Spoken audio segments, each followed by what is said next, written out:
को तेने अर्थ देखियो और तो बहुत कम होगी, हार्डली 20% होगी। 20% आदमी देख के अर्थ पता लगा ले और 80% जो है वो या तरह से लक्षण से आदमी बोलते हुए हो जाए।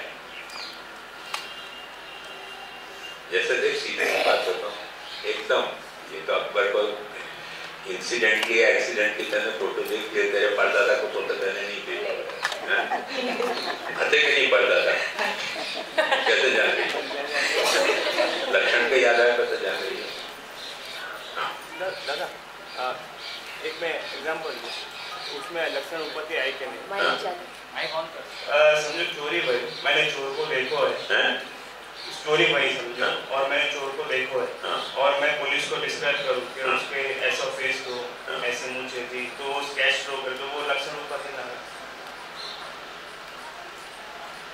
उपपत्ति एक अलग चीज है और डिस्क्रिप्शन एक अलग चीज है। डिस्क्रिप्शन को अपन उपपत्ति के तौर पे दे सकें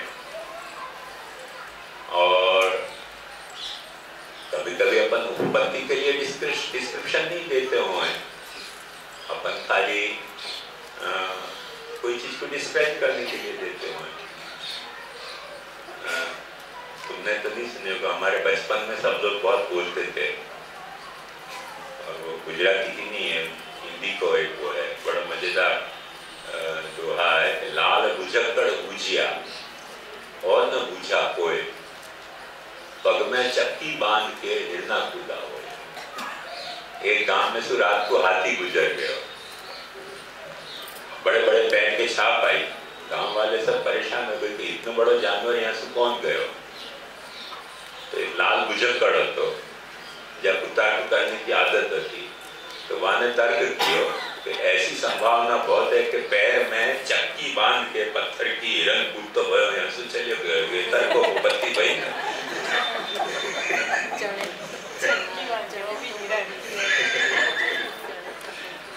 खोटा तर्क है पर तर्क तो है ना।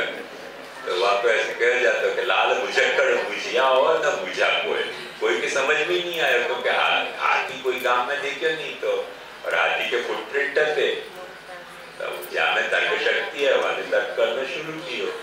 पग में चक्की बांध के हिरना कूदा हो, पैर में चक्की बांध के हिरन कूद तो फिर चले गए लगे यहाँ से, यानी इतने बड़े छाप आ गई तो ये तर्क तो उपपत्ति भाई। तो ये इतनी बड़ी फुटप्रिंट आई कहाँ से गाँव में। अब तर्क फोटो है, फोटो है कि सच्चो है वो इश्यू नहीं है, तर्कों को पत्ती है इश्यू ये है। हाँ नेक्स्ट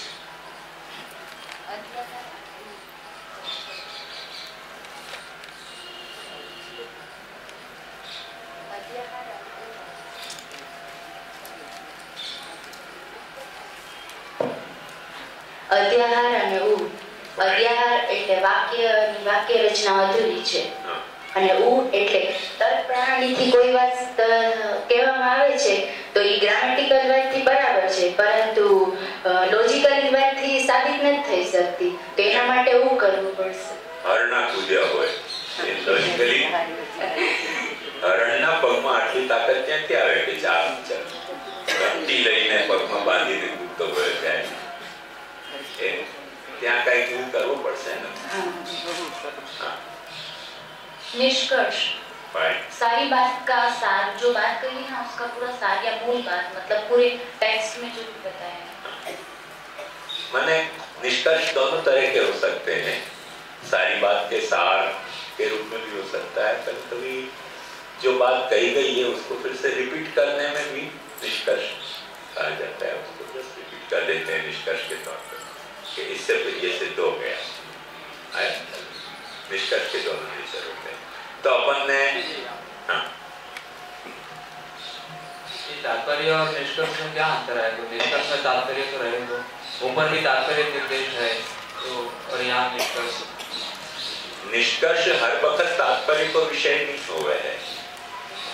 निष्कर्ष जो है वो कोई वक्त तात्पर्य को निष्कर्ष के तौर पर दोहराया जाए, कोई वक्त तात्पर्य नहीं हुए ऐसा भी निष्कर्ष हो सके, तो तात्पर्य एक अलग विषय है।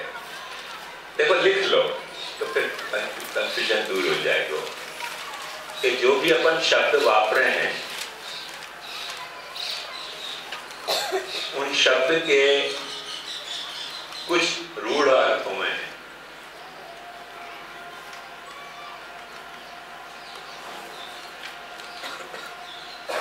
रूढ़ अर्थ को मतलब क्या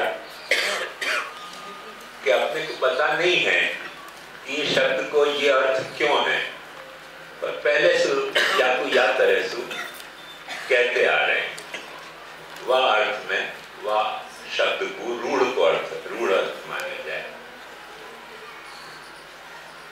जैसे मकान को मकान क्यों कह रहे हैं, अपने पास क्या कारण है, कुछ समझ नहीं आ रहा कि मकान को मकान क्यों कहा जाए। तो ये मकान शब्द जो है वो मकान के अर्थ में रूढ़ है। कुछ जो है वो रूढ़ नहीं हो के योग हो गए। जैसे कमल को पंकज क्यों कहा जाए, क्योंकि वो कमल जो है वो पंख में पैदा हुआ है, या के लिए वाको पंकज कहा जाए। तो ये यौगिक अर्थ हो गया।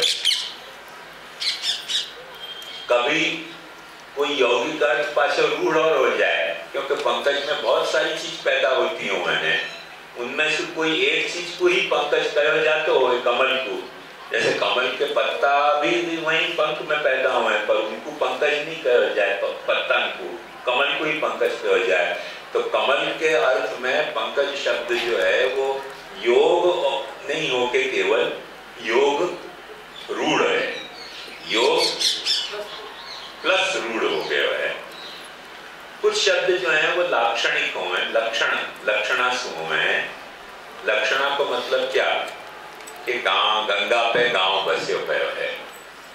गांव थोड़ी कोई गंगा पे बसेगो, गांव तो बसेगो गंगा के किनारा पे। तो गंगा पे बसे हुए गांव तो गांव भी बह जाएगा गंगा के बहने के साथ। तो वहां अपन गंगा पे गांव बसे हुए है, ये जा वक्त कह रहे हैं, वह वक्त वाको अर्थ गंगा पे नहीं होके बाकी लक्षणा गंगा के किनारा पे है। कुछ गौण अर्थों में है। गौण अर्थों में वाको मतलब क्या, तो देखो सीधी सी बात समझ लो कि जितनी अपन गाली गलौज करे हैं वो सब गौण अर्थ है। कोई को गधा कहवे, कोई को उल्लू कहवे, कोई को शियाल लोमड़ी कहवे, कोई को शेर कहवे। कोई गधा कहने से कोई वो 4 पैर वाला गधा नहीं है, पर अपन गधा के जो गुण हैं, जैसे तुम्हारे में गुण है, कोई को अपन जो है वो बंदर कहवे, तो बंदर का मतलब वो पूंछ वाला बंदर नहीं है, पर बंदर में जा तरीके के गुण हो, वह तरीके के तुम्हारे में गुण है। शेर कहवे तो शेर का मतलब पूंछ वाला शेर नहीं, पर शेर में जा तरीके को क्रूरता, शूरता वगैरह गुण हुए, वैसे गुण हुए, वाके लिए कोई व्यक्ति को अपन शेर कहें। तो ये गौण कहा जाए। पर एक अर्थ जो है वह कुछ तात्पर्य अर्थ भी हुए है शब्द को, और वो तात्पर्य अर्थ जो है वो वक्ता के अभिप्राय से वो अर्थ पैदा होते हुए है, वो शब्द में अपने आप नहीं बोलते हुए। ये सारे जितने अर्थ हैं ना वो शब्द बोल देते हुए है, पर तात्पर्य अर्थ जो है वो तो वक्ता और श्रोता के आपस की अंडरस्टैंडिंग से ही पता चले। जैसे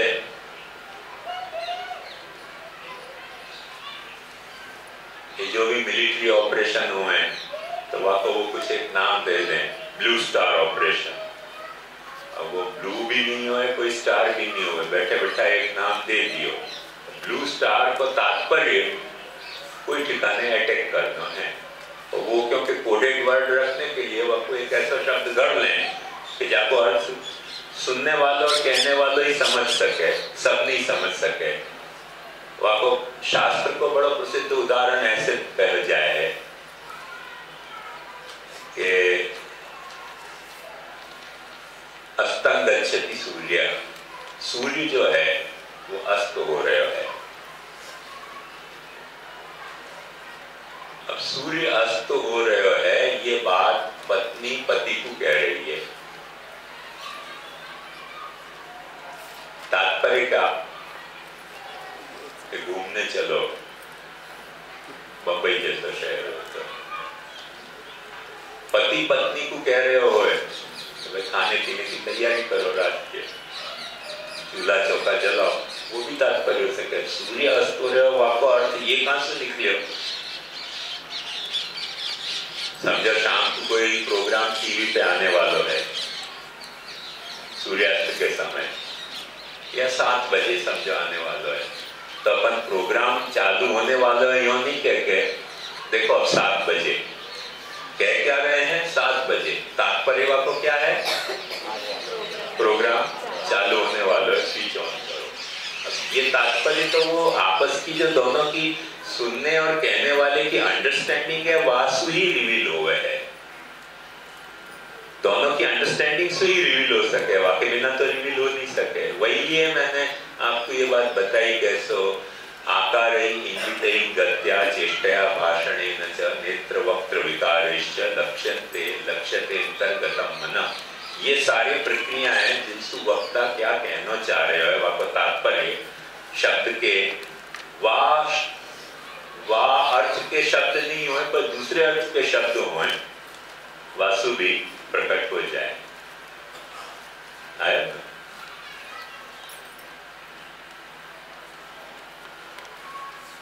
एक मजेदार बात है, पर प्रसन्न हो जाओगे, थोड़ा दिमाग हल्का हो जाएगा ये सब कड़ा दुख से।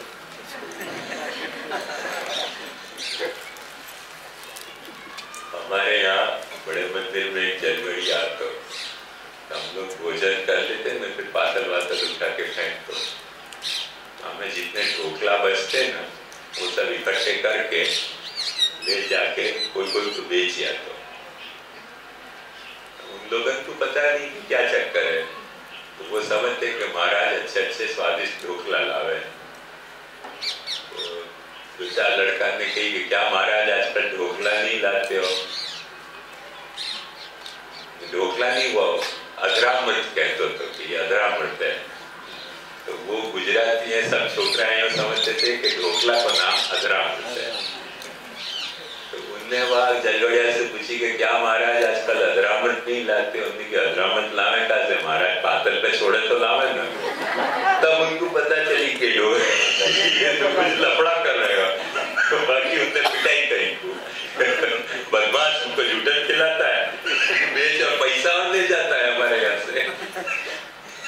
तो बेचारा दुखी हो रहा था जनगढ़िया के, जमाना खराब आ गया, एक तो अधरामृत दियो और पिटाई और करी हमारी। तो अब देखो, ये तो तात्पर्य की बात थी, वाको अधरामृत में तात्पर्य ढोकला में तो लड़का को या को बेचारे को अधरामृत में तात्पर्य वो न अधर हो न अमृत हो, पर रूढ़ी में तो रूढ़ी में अपने अधरामृत कह जाए। तो एक एक्टर और रहता था हमारे बड़े मंदिर के आसपास, वो मोहम्मद एक्टर था ना, वहाँ के साथ काम करता था। तो वो हैदराबाद का, तो वहाँ को अधरामृत बोलना ही नहीं आता। तो वो भी बात जनगढ़िया से पूछते हो क्या महाराज अर्धामृत किधर है तुम्हारा? वहाँ को अधरामृत बोलना नहीं आता। तो वहाँ को भी अर्धामृत में तात्पर्य ढोकला में ही होता था पाछो। तो ऐसे ढोकला के बड़े महात्मा, याद है मैं ढोकला के उदाहरण देता हूँ। तो तात्पर्य समझ गए ना मेरा? क्या भी नहीं आया? तो अपन ने जो निष्कर्ष है वो हर वक्त तात्पर्य नहीं हुआ है। कोई वक्त जो वक्ता को तात्पर्य है वो निष्कर्ष के तौर पे दोहरा दिया जाता हुआ है। कोई वक्त तात्पर्य नहीं होते, रूढ़िसु लक्षणासु जो बात निकलती हो वो सारी बात ही निष्कर्ष के तौर पे बताई जाए ना। मूल में एक बात समझो कि तात्पर्य जो है वो शब्द को तात्पर्य भी हो सके है, तात्पर्य जो है वो वाक्य को तात्पर्य भी हो सके है, तात्पर्य जो है वो सारे ग्रंथ को भी तात्पर्य हो सके है। तात्पर्य की रेंज बहुत बड़ी है,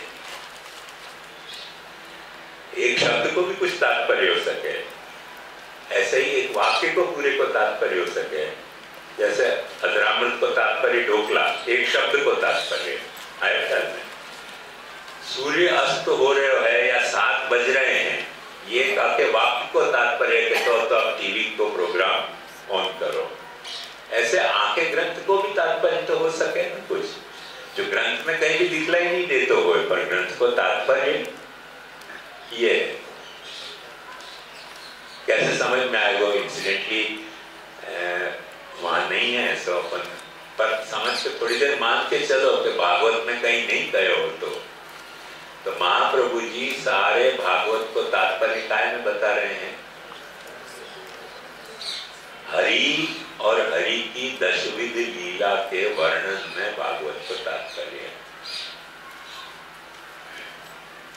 वो लीला के वर्णन को तात्पर्य क्या है कि सुनने वाले को हरि में प्रेम उत्पन्न हुए। प्रेमणम साधनम लोके नास्ति मुख्यम परम महत् श्री भागवतमेवात्र परम तस्मै साधनम। तो मूल भागवत की जो दशविध लीलाएं हैं उनको तात्पर्य उन लीला के वर्णन करने में नहीं है, पर हरि में अपनो प्रेम जागे, ये तात्पर्य है। अब ये नहीं कहीं जब ऐसो विधान भागवत में समझो नहीं होए तो भागवत के अंत में वापस दोहराया जा सके कि भाई या भागवत को तुम पाठ करोगे तो हो सके। हमारे वैष्णव तो नहीं आते पर सेमी वैष्णव आते, तो तो हार्ट अटैक आ गया। अच्छा हमारा स्नेह संबंध तो तुम्हें मिलने गए तो मैं मुझसे कही कि महाराज आप पधारे, बड़ी कृपा करी, अब आप एक काम करो न कि रास पंचाध्यायी को पाठ करो। रास पंचाध्यायी को पाठ क्यों करूं? नियम से भागवत को पाठ करूं, वही करो। बोले नहीं, हार्ट अटैक आ गया है ना मेरे को, तो आप रास पंचाध्यायी को पाठ करोगे तो ठीक हो जाएगा। रास पंचाध्यायी के पाठ से हार्ट अटैक कैसे ठीक हो? बोले वहां में अंत में आवे ना कि जो ये रास पंचाध्यायी को पाठ करे वो तो हृदरोग ठीक हो जाए। वहां हृदरोग को तात्पर्य हार्ट अटैक नहीं हो, तो वहां हृदरोग को तात्पर्य भगवान में प्रेम नहीं होने को तात्पर्य है कि भगवान में अपने को प्रेम नहीं है या अपने हृदय को कोई रोग है, वो हृदरोग मिट जाए है, ये तात्पर्य से बेचारे सुखदेव जी ने कहो। और वो हार्ट अटैक के पेशेंट ने वो तो ये फरमाइश करी कि तो अब आप बता रहे हो तो रास पंचाध्यायी को पाठ कर दो, ये हार्ट अटैक मिट जाए।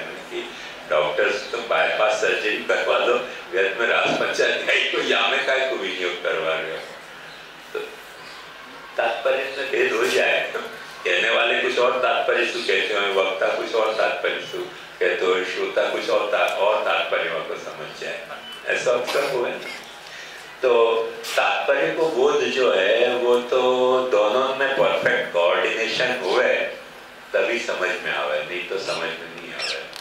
और सबसे बड़ी बात यही है कि जितने भी मतभेद हुए हैं कोई ग्रंथ की व्याख्या करने में, वो तात्पर्य नहीं समझने के कारण तो मतभेद हुए, क्योंकि हर व्यक्ति पढ़े है वाकई कुछ और तात्पर्य है और वो अपने तात्पर्य के अनुसार वहाँ को अर्थ निकालना चाहते हो, ग्रंथकार विचार कुछ और तात्पर्य से कहते हुए, जैसे परीक्षित कुछ और तात्पर्य से हृदरोगम आश्रपने चचिरेण तस्मै कहो है, और वो बेचारा हार्ट अटैक से सफर कर रहे हो, आपको वही तात्पर्य लगे तो करो रास पंचाध्यायी को पाठ जाओ, हार्ट अटैक ठीक हो जाए। तो ऐसे दोनों के तात्पर्य भिन्न भिन्न भी हो सके, पर वो शब्द जो है वो अपनो सच्चो अर्थ दोनों के तात्पर्य में बाकायदा सिंक्रोनाइजेशन हुए तब कन्वे हुए है, ये आपका सिद्धांत है। तो अपन ने एक जन पाछो रिवीजन करके देख लियो। अब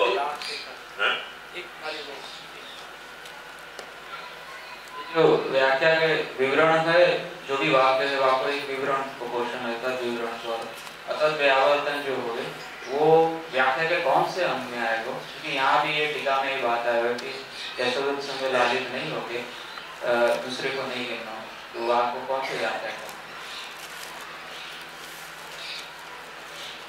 जो भी अतः व्यावर्तन है वो तात्पर्य विषय है, तद विवरण जो है वो तो वाक्य की मर्यादा से याद है, क्योंकि अतः व्यावर्तन सबकी दुआएं तन गई हो। अब तेरी जिम्मेदारी है प्रश्न देने छेड़े। कोई भी एक वाक्य कहे तो वाक्य में सामान्य निरूपण हो, जैसे अभी 5 बजे है, या कोई ये मीनिंग भी हो सके कि अभी 6 नहीं बजे है, तो 6 नहीं बजने को भी जैसे एक वाक्य है, या सूर्य अभी अस्त हो रहा है, ऐसे अब अपन जो कर रहे हैं तो अस्त को विधान करके अपन दूसरी वस्तु को कैंसिल कर सके। यहाँ इंसिडेंटली जो ठाकुर जी से कृष्ण को नाम है, वो कृष्ण को नाम में गोसाई जी ऐसे कह रहे कि कृष्ण को यशोदोत्संग लालित ही जानो, दूसरों को मतलब इतनों वाक्य उन्होंने बता दियो, दूसरों कोई को नहीं जानो, तो वो दूसरों नहीं जानो करके वो अन्य बात को कैंसिल कर रहे हैं या को अतत व्यावर्तन कर रहे हैं। तो हर वाक्य के 2 पहलू होवे, एक वाक्य विवरण होवे और एक जो है वो व्यावर्तन। कोई को एक्सक्लूजन होवे, जो चीज नहीं कहना चाहते हैं वाक्य एक्सक्लूजन होवे। जैसे मैं कहूं कि लाल घोड़ा लाओ, तो लाल घोड़ा लाओ में एक्सक्लूजन कौन को हो रहा है? काले घोड़ा को, सफेद घोड़ा को। अब वो कहो तो नहीं जा रहा है ना, कहो क्या जा रहा है? लाल घोड़ा लाओ। एक्सक्लूजन काय को हो रहा है?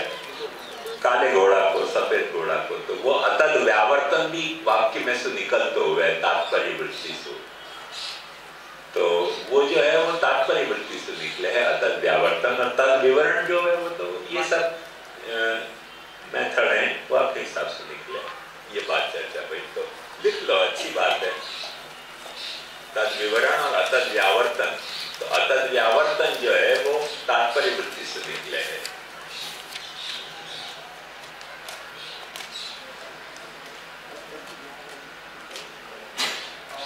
पहले दिन को मेरा ख्याल हो तो स्वतंत्र भक्ति,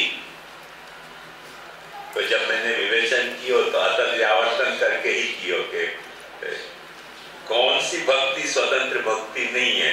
वहां पे अपन ने सारे जो सवाल किए थे ना, वो अतद व्यावर्तन के प्रोसीजर से किए थे। वो निकाल लो कि भाई यदि ये बात कही जा रही है तो व्यावर्तन कौन को हो रहा है, कौन सी बात या के कारण कैंसल हो रही है, वह अतद को व्यावर्तन कहा जाए।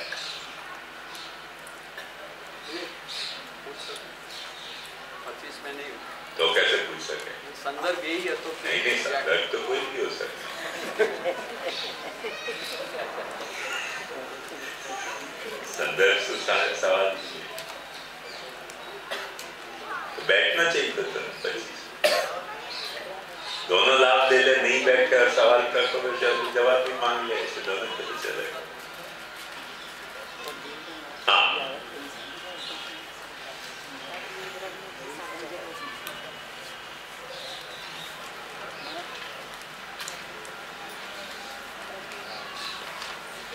अब देखो अपन अपनी एक्सरसाइज करें। अपन ने रिवीजन कर लियो, रिवीजन क्या ये कियो कि थोड़ा रिफ्रेश हो जाए अपने को सारो ये अंग व्याख्या को। अब या के बाद अपन एक्सरसाइज करें। श्री कृष्ण में चित्त प्रथम कछुक लग्न होए, पीछे श्री कृष्ण के आधीन होए, तापाछे श्री कृष्ण में एकतांग रूप को प्राप्त होए, इतने तल्लीन होए, सो सेवा कहिए। ऐसी सेवा, हाँ, सो सेवा कहिए। अब ये देखो पंक्ति, चेतस तत्प्रवणम सेवा। मूल की पंक्ति क्या है? चेतस तत्प्रवणम सेवा। तत्प्रवणम चेतः सेवा। तत्प्रवण, तत् शब्द जो है वो तत् जो है वो कृष्ण को रिफर कर रहे हो है वामे, क्योंकि पहले क्या बात कही गई? नत्वा हरि प्रवक्ष्यामि स्वसिद्धांत विनिश्चयम्, कृष्ण सेवा सदा कार्या मानसी सा परामता। तो कृष्ण सेवा सदा कार्या ये बात कही गई। देखो अपन ने वो एलिमिनेशन की जो प्रोसेस सोची, तो तत् को सामान्य अर्थ हो गए जो बात पहले कही गई है वो। अब पहले कही गई बात कौन कौन सी है? तो सबसे पहले तो मानसी सेवा है, मानसी सा परामता एक बात कही गई है जो तत् के बिल्कुल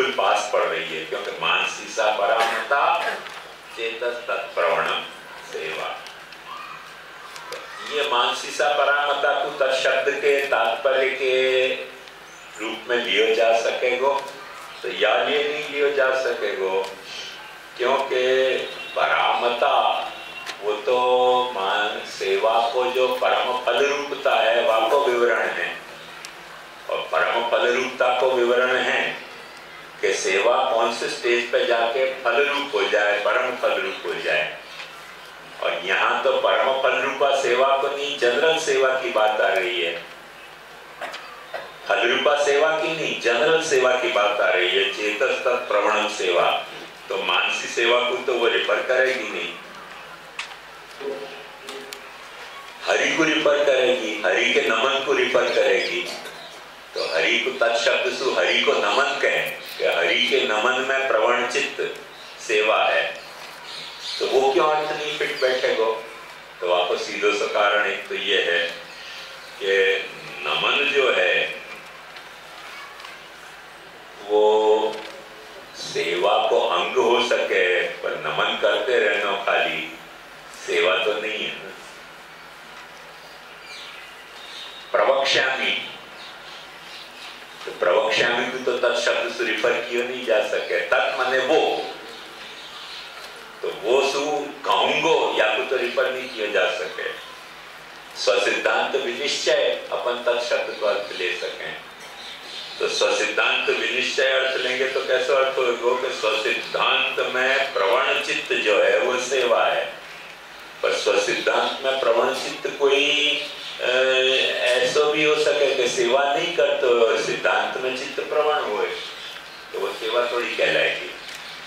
सिद्धांत में प्रवण है चित्त, तब को अर्थ अपन सिद्धांत विनिश्चय ले लें, तो सिद्धांत विनिश्चय में चित्त को प्रवण होना सेवा है। कोई को चित्त सिद्धांत विनिश्चय में प्रवण हो सके है, दिन रात सिद्धांत के विनिश्चय में लगे रहे चित्त, तो सिद्धांत के विनिश्चय में चित्त लगे भयो है या सु कोई वो सेवा तो नहीं हो जाएगी ना। तो प्रोसेस ऑफ एलिमिनेशन से अपने को ये बात पता चल रही है कि ये तत्शब्द जो है वो कृष्ण सेवा सदा कार्य में से कोई चीज को रिफर कर रहे हो। अब कार्य को अपन कहें तो कोई मीनिंग नहीं आ रहे हो, सदा कहें तो मीनिंग नहीं आ रहे हो, तो कृष्ण सेवा एक शब्द अपने को मिल रहा है। तो कृष्ण सेवा में प्रवण चित्त सेवा है, ये कहने से तो उलट बांस हो गए हो। क्यों उलट बांस हो गए हो? क्योंकि कृष्ण सेवा, सेवा क्या है ये समझाने के लिए अपन पाछो सेवा कोई बात कर रहे हैं, तो उलट बांस हो गई ना। कोई ने पूछो घर कहाँ है, उन्होंने कहा बगीचा के सामने, तो बगीचा कहाँ है, घर के सामने। ये दोनों कहाँ है भाई ये तो बताओ, आमने सामने, समझ कैसे आएगी कहाँ है दोनों? तो सेवा क्या है वही तो जान रहे हैं।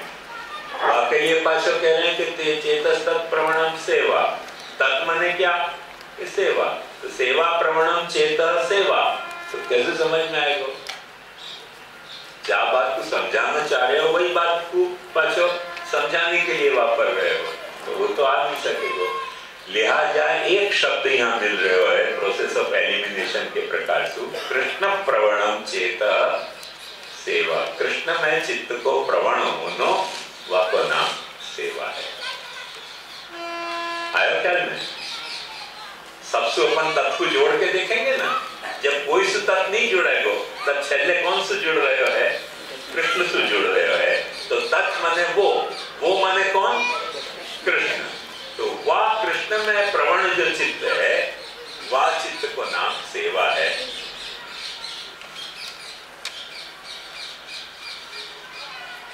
देखो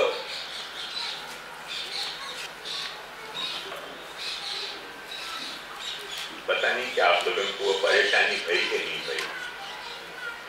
मैं बोल रहा तो करके मुझको परेशानी हो रही थी।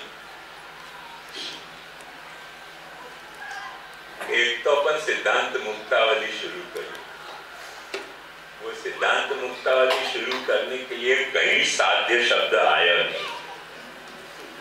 बैठे खाले सिद्धांत में सु सिद्ध अंत में सु एक साध्यांत शब्द और काढ़िया, और व्यर्थ को इतना विस्तार कियो, तो मैंने क्या मच्छर की तरह आपको लोट दियो?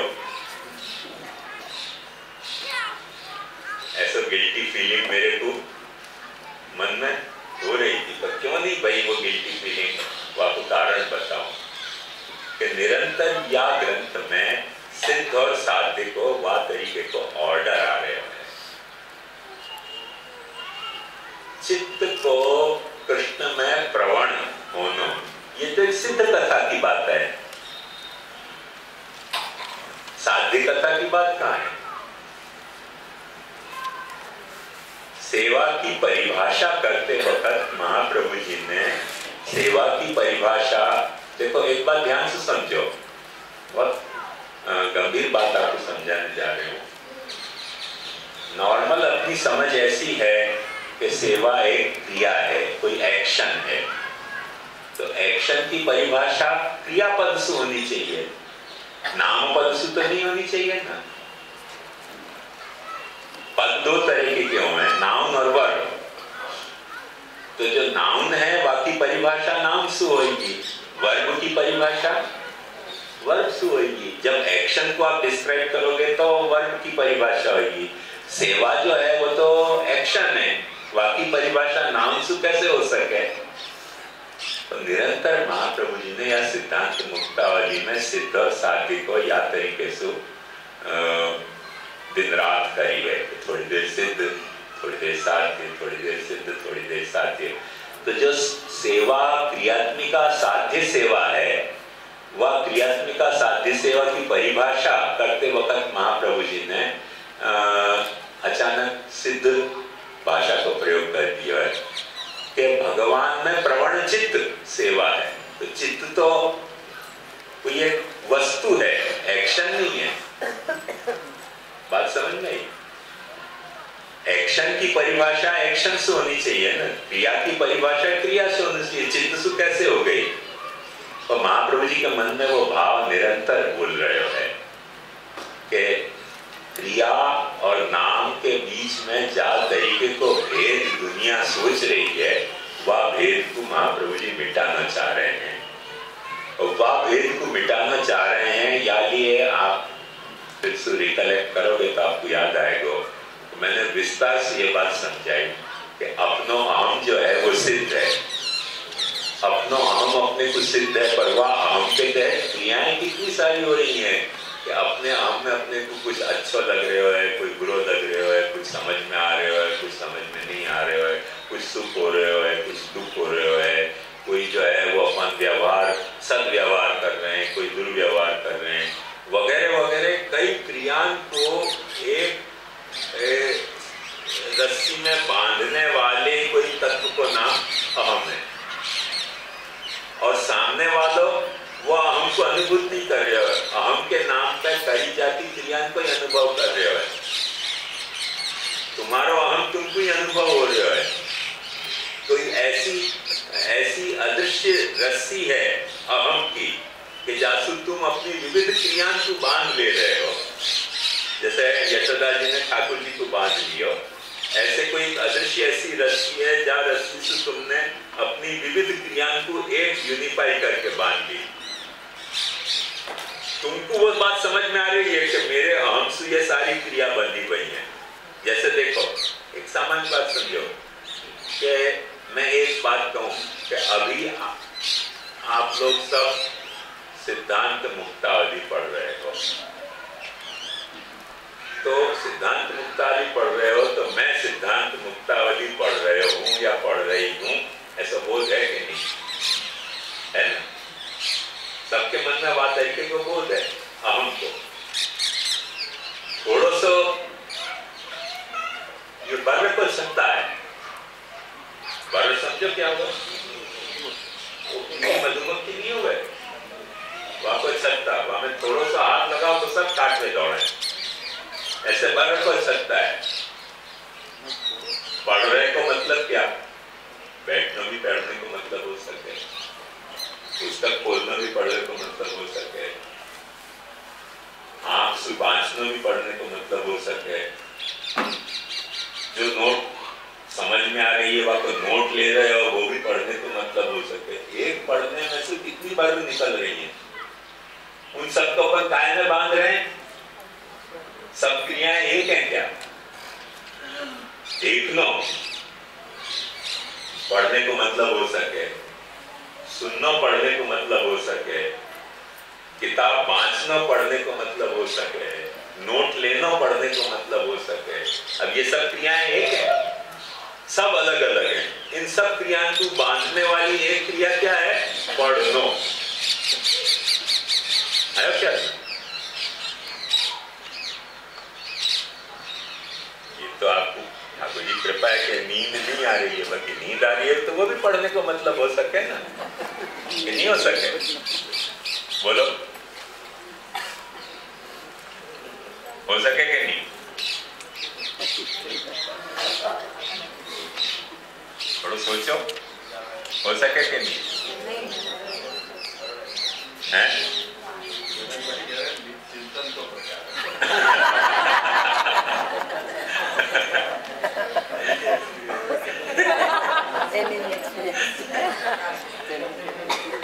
नहीं, ऐसा नहीं है। मेरी एक नॉर्वेजियन स्टूडेंट थी, वो खुली आंख से सो रही थी, आंखें खुली रहती और सो जाती, वो को पता ही नहीं चलता जग रही है कि सो रही है। तो बहुत बार पढ़ाते पढ़ाते ऑब्जर्वेशन से मुझको पता चला कि जब कीकी हिलनी बंद हो जाए ना तब वो सो गई है, बाकी आंख खुली रहती है। अब नाम कारी मैक्सिमिलियन है, तो मैं आपको पूछता हूँ कि कारी सुन रही हो? हाँ, सुन रही हो। तब समझ में आता कि नहीं सो रही थी, सुन नहीं रही थी। तो आंख मिची हो नो, सोने की जरूरत नहीं है, आंख खुली में भी आदमी सो सके है, और आंख मिची भाई में जग भी सके, जैसा जनक भाई ने कही चिंतन चल रहे हैं। क्योंकि अक्सर देखो, एक बात बताओ गंभीरता से आप बोलो कि कई वक्त क्या हुआ है कि अपन को कोई प्रश्न गंभीर हो गए, वह गंभीर प्रश्न को सोचने में आंख को खुलो होना डिस्टर्बेंस करते हुए, तो थोड़ी देर के लिए अपन आंख बंद कर ले ना, तो वो गंभीर विषय की गंभीरता अपने को सॉल्व होने लगे। जैसे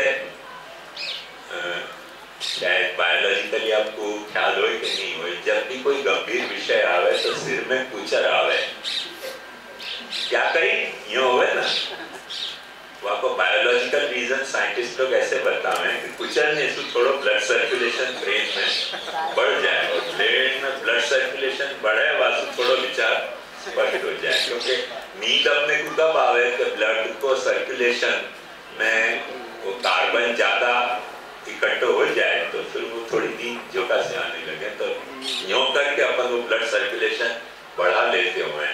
ये मनुष्य में हुआ ऐसे नहीं, मैंने जानवरों में भी ये बात देखी है कि जानवरों को भी कोई बात जब समझ नहीं आए तो पोपट भी ऐसे कर रहे हैं, कुत्ता भी ऐसे कर रहे हैं, माथा खुजलने से थोड़ा ब्रेन एक्टिवेट हुआ है। हाँ, बंदर करे है, बंदर भी करे। तो ये सारी पढ़ने की क्रिया के वैरायटी हो सके। अपन ऐसे नहीं कहेंगे कि सिर खुजला रहे हो है मतलब पढ़ नहीं रहे हो है, सिर्फ खुजलाना भी पढ़ने को अर्थ है। पर देखो, एक पढ़ने की क्रिया में कितनी सारी बढ़ रहे हैं, या एक छत्ता में या मधुपुड़ा को ना, एक मधुपुड़ा में कितनी बड़ी मधुमाखी होती है, ऐसे एक अहम के मधुपुड़ा में कितनी सारी बातें हैं, उन सबको अपन ने बांध के रखी है। अपन वह अहम से सबको यूनिफाई करने हैं, पर बाहर वाले को वो अहम नहीं अनुभूत हुए, वो क्रियाएं अनुभूत हुए, जो बोल रहे हो वो दिखलाई देगो, जो व्यवहार कर रहे हो वो समझ में आएगो, पर अहम समझ में नहीं आएगो। तो यार ऐसे को समझो कि या अहम जो है वो कई चीजों को संकलन करने वाला है। तो मैं क्या बताया, तो सेवा। तो सेवा में जब वक्त अपन चित्त की प्रवणता सोच रहे हैं, वहां में देखो साध्य कोई बात आनी चाहिए थी, चित्त सेवा को कैसे परिभाषा कर सके। पर यही मैंने आपको समझाई थी कि अहम जो है वो सिद्ध है, सिद्धांत है, सिद्ध की परिधि है अपने अनुभव में। और वह अहम के अंतर्गत साध्य की अंत कितना है, अवधि कितनी है, अपार बर्र के छत्ता जैसी, एक छुओ तो 50 निकले। ऐसे सेवा की परिभाषा में महाप्रभु जी ने चेतस तत्प्रवणम कह दियो। तत्प्रवण कृष्ण प्रवण चित्त सेवा है। तो चित्त सेवा है कि कोई काम करना सेवा है। ये सेवा की जो स्वरूप लक्षण है वहां में महाप्रभु जी ने सिद्धांत कहो है, साध्यांत नहीं कहो है। और जा वक्त ये बात कह रहे हैं कि तत्सिद्ध्यै तनुवित्तजा, वहां सिद्धांत के बजाय पाछो साध्यांत आ गए, साध्य की अवधि बता रहे हैं कि चित्त भगवत प्रवण कैसे होएगो कि जब तुम अपनो तनु अपनो वित्त कोई काम क्रिया करते होगे तो चित्त भगवत प्रवण होगा। तत्सिद्धे तनुवित्तजा, या तरह से निरंतर जो है वो सिद्ध और साध्य, सिद्ध और साध्य को अंत की ये मुक्तावली है। ये तो एक एग्जाम्पल देने पर थोड़ा सा या लाइट में आप देखोगे ना तो आगे थ्रू आउट यही प्रोसीजर महाप्रभु जी ने गजब खूबसूरती से निभाई है। और वो अपने को समझ नहीं आ रहा कि क्यों ऐसे कर रहे हैं। मैंने जब ब्रह्मवाद बच्चन को पढ़ाया और दिन अचानक मैंने बच्चन को पूछो कि ये मैं क्यों समझाया, तो शायद गोपाल अंशु को बेटा बोले कि हमको कंफ्यूज करने के लिए कंफ्यूज करने के लिए नहीं समझाया, तुम्हारे संदेह को डिफ्यूज करने के लिए समझाया कि वो जो संदेह है वो डिफ्यूज हो जाए, कंफ्यूज करने के लिए नहीं समझाया। निरंतर महाप्रभु जी अपने भीतर जो आग्रह पड़े भय हैं कि जो सिद्ध है वो साध्य नहीं हो सके, जो साध्य है वो सिद्ध नहीं हो सके, ब्रह्म को अपन ने जो है वो सिद्ध मान के चले हैं और धर्म को अपन साध्य मान के चले हैं। ये महाप्रभु जीसु पूर्व के 3000 बरस में ये झगड़ा चलते रहे हो कि ऐसे सिद्ध और साध्य अलग हुए। महाप्रभु जी को वो झगड़ा पसंद नहीं आया करके सिद्धांत मुक्तावली में निरंतर वो कंफ्यूजन नहीं पैदा करके वो डिवीजन को डिफ्यूज करना चाह रहे हैं कि नो मोर झगड़ा सिद्ध और साध्य को। जो सिद्ध है वो कोई एंगल से साध्य है, जो साध्य है वो कोई एंगल से सिद्ध है। ये बात महाप्रभु जी ने ब्रह्मसूत्र में क्रिया शक्ति ज्ञान शक्ति संतिष्यते परस्थिते कह के वहां कही है कि सारो ब्रह्मसूत्र जो है वो भगवान की क्रिया शक्ति और ज्ञान शक्ति की मीमांसा है। और शक्ति और शक्तिमान में पाछो क्या रिलेशन है, तो एक बात ध्यान समझो कि शक्ति जो है वो हर वक्त साध्योपयोगिनी हुए है और शक्तिमान जो है वो हर वक्त सिद्ध हुए है। संस्कृत में एक बड़ा मजेदार श्लोक है कि पिपीलिकापि गच्छेत योजनानां शतत्रयम् अगच्छन् वैनतेयोपि पदमेकं न गच्छति। एक छोटी जो चींटी है वो 800 मील 900 मील चल के 800 नहीं योजन माने 8 माइल 300 योजन माने बहुत ज्यादा गणित नहीं है पर बहुत ज्यादा माइल हो गई। तो चींटी भी चलती रहे तो 800 योजन 300 योजन पहुंच सके, पर जो चील है वो भी बैठी रहे डाल पे तो एक कदम भी आगे सरक नहीं सके है। तो ये चलनो और स्थिर रहनो को जो भेद है अपन ने बहुत बड़ो कर लियो है, पर हर क्रिया जो है वो स्थिर हो गई तो वो द्रव्य लगेगी और हर द्रव्य जो है वो सक्रिय हो गया तो क्रिया लगेगी। क्रिया और द्रव्य में कोई खास भेद नहीं है, कितना छोटा सा भेद है और होता है और होता है में कितना भेद है। जब अपन कहें कि ये माइक है कि होता है, देखो ध्यान से समझो, अपन क्या कहेंगे ये माइक है ये माइक होता है। माइक है क्यों लग रहे हो है, क्योंकि माइक जिन चीजें से बनियो है वहां में जो रस्ट आ रही है, वहां में जो कार्बन जो है वो एमिट हो रहे है, वो सब अपने को अनुभव में नहीं आ रहे हो, या ये अपने को लग रहे हो कि माइक है पर वहां में रस्ट आ रही है। जो चीज पैदा भई है वो धीरे धीरे जाकू अपन कहे ना कि कुछ न कुछ घसारा वहां में आवे, कुछ न कुछ वहां में कुछ न कुछ वहां को डिप्राइवेशन होते ही रहे। तो वो यदि वहां पे अपने को ध्यान जाएगा तो माइक है नहीं, माइक होता है। अब है कि होता है? अरे भाई तुम जहाँ एंगल से देख रहे हो वहां एंगल से देख रहे हो कि ये जो लोहा को बने हुए माइक है, यहाँ में कुछ न कुछ रस्ट आ रही है, कुछ न कुछ रस्ट आने के कारण यहाँ पर लोहा कमजोर पड़ते जा रहे हो, तो माइक होता है और वहां पर तुम्हारा ध्यान नहीं है। और यहाँ पे ध्यान है कि भाई वो तो अपने को तो अभी माइक है कि नहीं? तो है। जैसे अपने सीना पे हाथ धर के देखो कि तुम हो कि होता हो। अरे भाई तुम्हारा अहम तुमको ये समझा रहे हो कि तुम हो, पर दरअसल वह अहम के छत्ता में जो जो क्रियाएं हो रही हैं वो सब पे ध्यान दोगे तो होता है। जन्मे तब से अभी तक हो ही रहे हो कहां? बताओ। अहम नहीं होए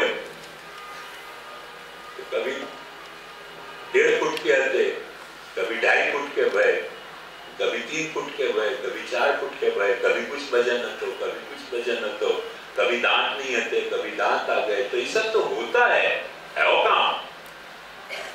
कौन सी तारीख को तुम हो बताओ?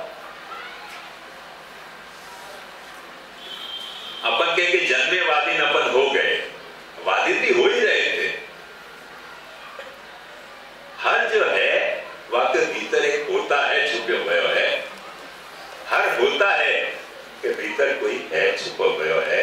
हर सिद्धांत को कोई साध्यांत है और हर साध्यांत को कोई सिद्धांत है।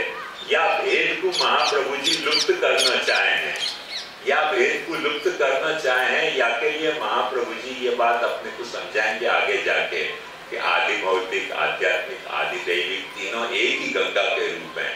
गंगा जो है वह के 3 रूप हैं। वहां में कहीं होता है दिखते होगो तो कहीं है रूप दिखते होगो। देवी को देखते होगे तो तुमको है दिखेगो, बहती गंगा को देखोगे तो है नहीं दिखे, होता है दिखेगो।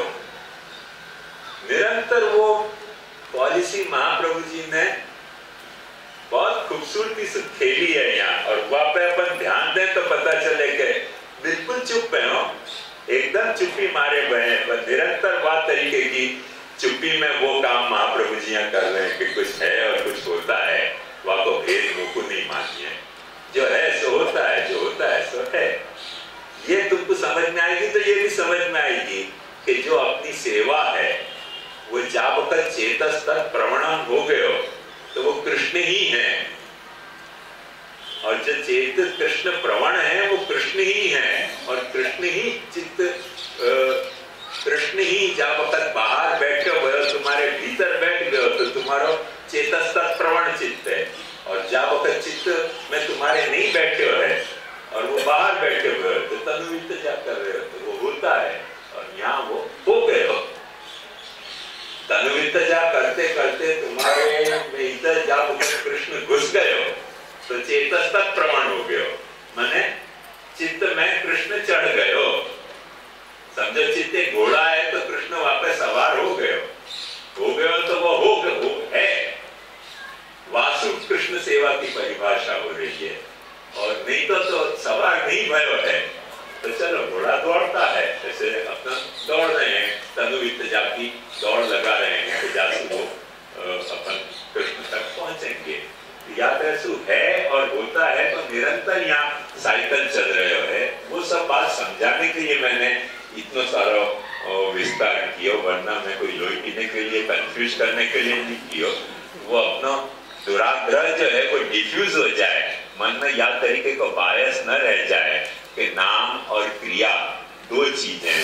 क्योंकि नाउन और वर्ब ग्रामर भी पढ़ोगे तो वही समझाया जाएगा, जहां भी पढ़ोगे वहां ये समझाया जाएगा कि नाउन जो है वो है और वर्ब जो है वो होता है।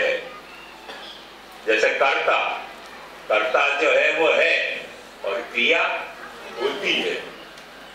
तो अपने को पास से बड़ा भेद लगेगा, अच्छा यहाँ तरफ कोई कर्ता है, वहां तरफ कोई क्रिया होती है, पर जो क्रिया है वही कर्ता है और जो कर्ता है वही क्रिया बनती है। ऐसे सृष्टि जो है वही भगवान को होना है और भगवान जो है वो सृष्टि को है, सच्चिदानंद है। इसलिए देखो कि भक्ति की परिभाषा में भी महाप्रभु जी निरंतर ये बात कह रहे हैं कि सृष्टि की क्रिया जो है वो भगवान को सत्य है, वो अंश है। सृष्टि को जो अपन जान रहे हैं वो भगवान को चिदंश है। सृष्टि में जो अपने को प्रेम हो रहा है वो भगवान को आनंदांश है। तो सच्चिदानंद है और अपन कुछ काम कर पा रहे हैं, अपन कुछ जान पा रहे हैं, अपन को प्रेम हो रहा है, तो वो होता है वापो रूप हो गया। तो ये अस्ति भाति प्रियम रूपम नाम चैत्यंश पंचकम, ये जो कहो ना, अस्ति भाति और प्रेम ये सब होता है कि भगवान के रूप है। और सच्चिदानंद जो है वो है को रूप है। जब आपको ब्रह्म को अपन है के रूप में भाषा में कहना चाहते हैं तो सच्चिदानंद कहेंगे, और होता है के रूप में कहना चाहते हैं तो अपन कहेंगे कि अस्ति भाति प्रिय प्रीणाति, तो वो होता है के रूप में हो गया। इनमें वाटर टाइट कंपार्टमेंट नहीं है, दोनों एक दूसरे में भेद से है। ये आपको मुख्य रहस्य सिद्धांत लक्षण को मुक्तावली को मुख्य तात्पर्य यहाँ में महाप्रभु जी को है कि ये मन में से भेद काट दो कि सेवा जो है वो कोई साधना है, जा साधना सु कृष्ण तुमको मिलने वाला है। नहीं नहीं, कृष्ण तुमको मिलो है या सु सेवा तुम्हारी साधना हो रही है।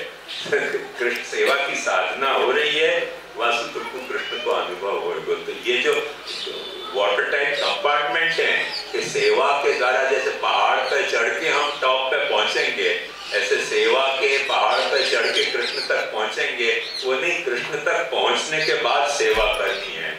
वालिय महाप्रभु जी को पद आयो है, कृष्णेति फलात्मक नामोक्त्या। क्या आपकी पंक्ति देखो,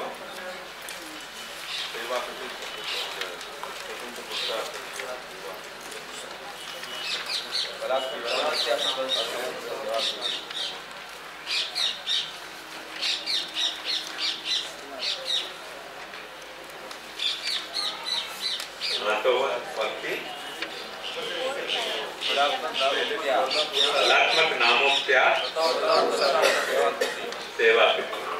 तो फल जो है वो तो है और सेवा जो है वो कृति है। तो कृष्ण सेवा, महाप्रभु जी ने छुट्टी नहीं रखी, कृष्ण और सेवा को क्लब करके एक कर दियो कि जो कृष्ण की क्वालिटी है वो सेवा में आ जाएगी, सेवा की क्वालिटी है वो कृष्ण में जाएगी। कैसे? वो सेव्य बन जाएगा। सेवा करते होगे तो कृष्ण को एक साध्य रूप प्रकट हो जाएगा सेव्य होने को, और कृष्ण को जो फल रूपता है, परमानंद रूपता है, वो सेवा में ट्रांसमिट हो जाएगी कि सेवा तुम्हारी परमानंद रूप हो जाएगी। कृष्ण की सेवा कर रहे हो तो वो वाली कृष्ण सेवा ऐसे पद को क्लब करके महाप्रभु जी ने जोड़े। तो ये सब वहां के कारण थे। या लिए अब देखो तुमको समझ में आएगा कि श्री कृष्ण में चित्त चेतस्तत् प्रवणम सेवा, श्री कृष्ण में चित्त।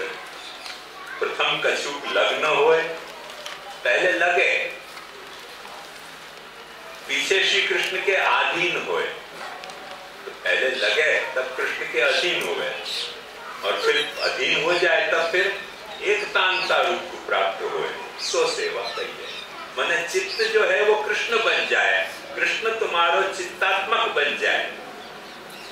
चित्त को एक सिद्ध स्वरूप है। कैसे सिद्ध स्वरूप?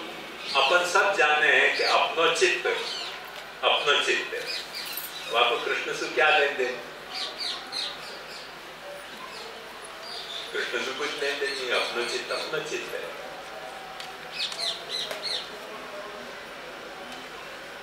कल मैं बता रहा था ना, थोड़ा बात को समझोगे तो बराबर समझ में आ जाएगी कि किशनगढ़ को जो पिन कोड है वो किशनगढ़ के हर मकान पे लागू होएगा।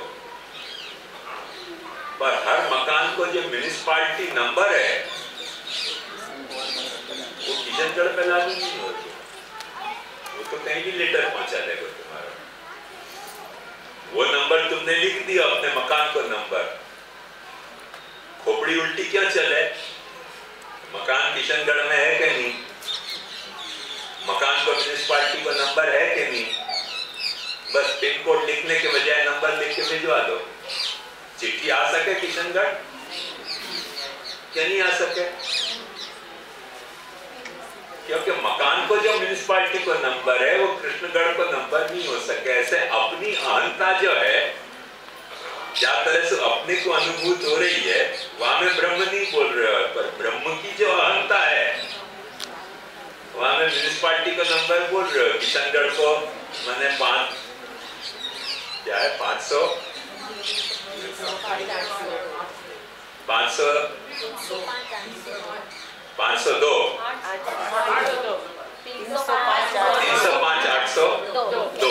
तो 305 802 यहाँ में किशनगढ़ बोल रहे हो। यहाँ में सब मकान आ गए 305 802 में।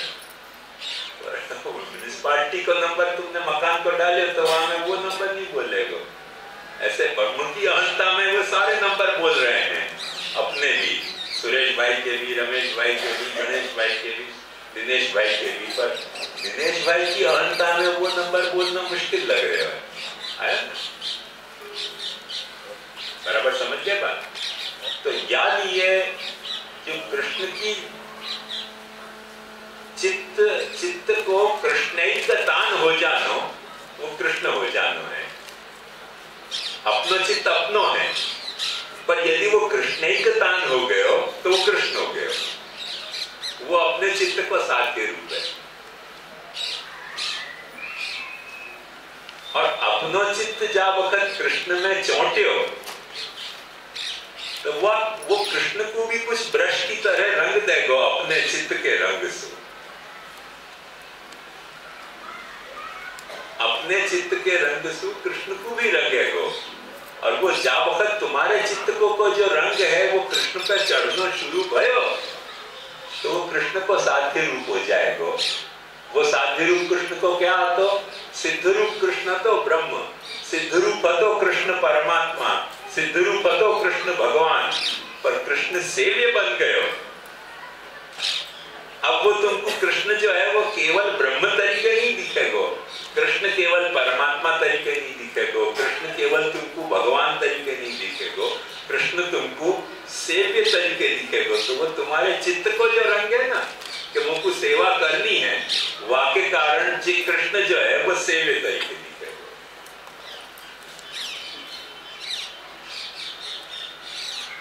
थोड़ा और एक उदाहरण दो तो तुमको समझ में आ जाएगी बात। मेरी जब सगाई भई ना तब लक्ष्मी महीना भर से बंबई में आती, तो काफी गोरी आती। मेरे चित्त में चढ़ी हुई बात थी कि अपनी पत्नी जो है गोरी है। शादी के वक्त आई वो तुरंत दूसरे दिन आ गई, तो सांवली थी कि मेरी दी वही कोई लड़की, अपने क्या लेना देना। चित्त में वो रंग नहीं आता, कोई दूसरा रंग आता। मैं पहचान ही नहीं सकी कि वही है, ये वही लड़की है। फिर तो मेरे जीजी ने कही अरे बाबा पहुंचिया है, जीत तो नहीं है पहुंची जैसी, कुछ और कोई लग रही है। क्योंकि चित्त में कोई और रंग तो वाके चेहरा पे कोई और रंग तो चित्त को रंग जब चढ़े, अब ठाकुर जी कृपा है अब ऐसी गलती नहीं हो है। आपको कहते ऐसी गलती हो गई, सगाई के बाद में पहचान ही नहीं सके शादी में जब आई लक्ष्मी तो, क्योंकि चित्त में कुछ और रंग तो वहां कुछ और रंग दिखे। मैंने अपने रंग से वक्त मापना चाहे तो नहीं दिखे। मैं की दुनिया में कई लंबी औरतें हैं, सब औरतें थोड़ी कोई मेरी औरत होगी। अपनी औरत तो जो है वो गोरी है और ये तो सांवली कोई आई। अब झालावाड़ में क्या है रह के राजस्थान में काला हो जाए रंग, मुंबई में निखर जाए तो अपने वो रंग वो चढ़े तो ऐसे बदल जाए ना चित्त को रंग। तो अपने चित्त को रंग जा वक्त कृष्ण पर चढ़ जाए, कृष्ण अपने को केवल ब्रह्म तरीके नहीं दिखे, कृष्ण केवल परमात्मा तरीके नहीं दिखे, कृष्ण भगवान तरीके नहीं दिखे, कृष्ण सेव्य तरीके दिखे, तो वो कृष्ण पर चित्त को रंग चढ़ गए और कृष्ण को रंग चित्त पर चढ़ गए। कि अपने को अब जो है वो सेवा करनी है। कौन की सेवा करनी है? कृष्ण की सेवा करनी है। चित्त में बात तरीके की एकतांता आ गई, एकतांता आ गई तो वो चित्त को महाप्रभु जी कह रहे हैं वो कृष्ण ही है। चेतस तत्प्रवणम सेवा, सिद्ध परिभाषा दी है सेवा की, और वाकई ये साध्य परिभाषा दे रहे हैं तत्सिद्धि तनुवित्तजा। तो वही को ऑर्डर देखो बता रहे हैं। कृष्ण में चित्त प्रथम कछु लग्न होए, पीछे श्री कृष्ण के अधीन होए, ता पाछे श्री कृष्ण में एक तानता रूप प्राप्त होए, सो सेवा कहिए। ये तो मैंने आपको विस्तार से पंक्ति को अर्थ बताया। अब आइए पंक्ति आपको मुझको समझानी पड़ेगी कि ये है क्या।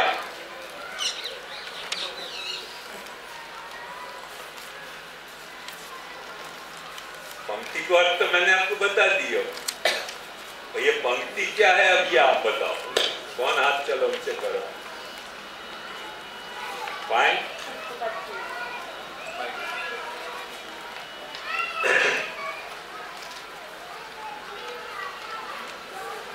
और कोई को कुछ कहना है?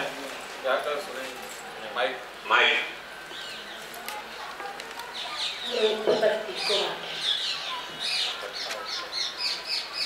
अच्छा, तो उपपत्ति यदि है तो कौन सी उपपत्ति? लक्षण उपपत्ति। अच्छा, और कोई को क्या लग रहा है? हाँ, तर्कोपपत्ति। वो क्यों? सारे तर्क देखिए फिर बात पता चलेगी।